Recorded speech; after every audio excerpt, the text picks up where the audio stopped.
ए बबलू बागी, अरे ए बगिया। का हो दादा, का इतना चिल्लात तोड़ा, का हो गई? अरे चलिए करहन खराब हो गइल बा। हमके समझ में नहीं आवत, खोल के बोलो। उए समय तेल नइखे पेरत, उ त खेल करता। एकरो बारे में कुछ कहबा, कुछ कह। ला सुना ए दादा, ए आशीष, ए विशाल, ए अभिषेक, अरे छोटुआ आई देख का होता। भोरे उठे चक्की चलावे, जाई बुनाही गेहूं पिसावे, तेरे ला सरसों तेल मायरे हम ना जाइब चौकी चलिया करे लागी खेल मायरे।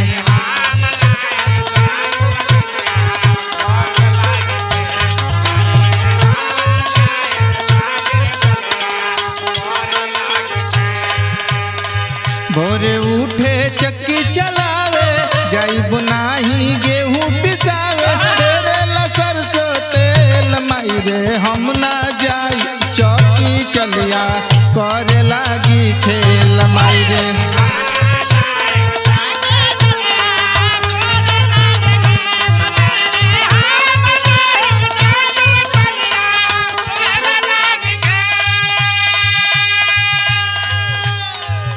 अरे प्रधानो जी से कुछ कहबा कि नहीं?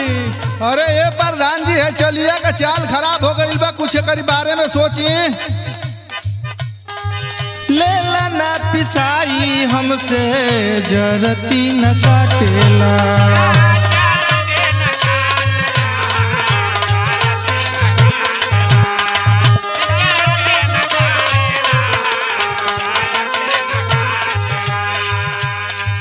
पीसे नहीं गेहूं धके दहिए में साटेला।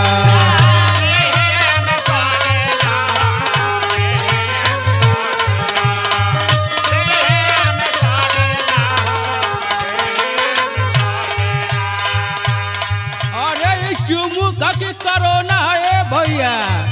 लेला ना पिसाई हमसे जरती न काटेला, पीस नहीं गेहूं धके दहिए में सटेला।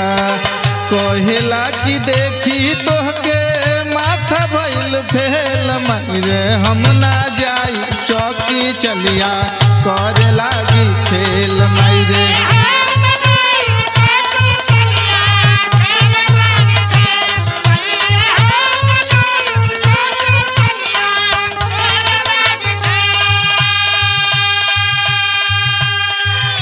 अरे बागी जी, परशुराम भैया संग संग मुर्गा भौरी खाट रहन, उनहु से कह कि समझा में। ठीक बा दादा, ठीक बा, प्रयास करो तनी।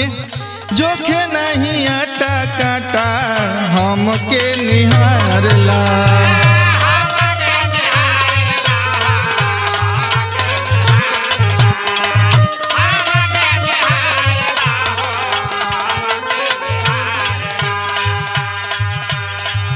घिचला दुपाटा हमार गाल सुहरावेला।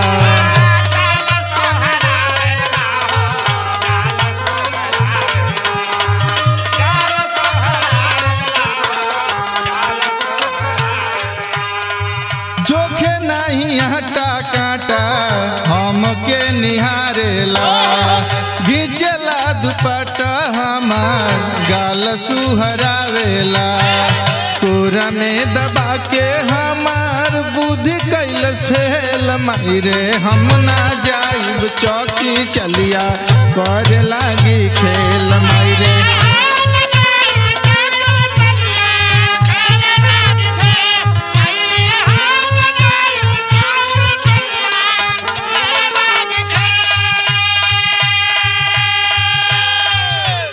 अरे बागी जी, गांव के लोगन से कुछ कहल कि नहीं?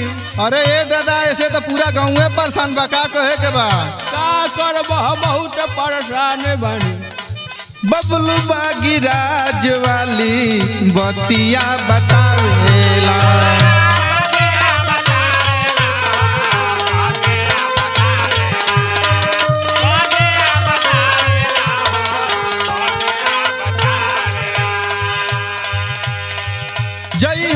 जानी चौकी भास्कर बड़ा समझावेला।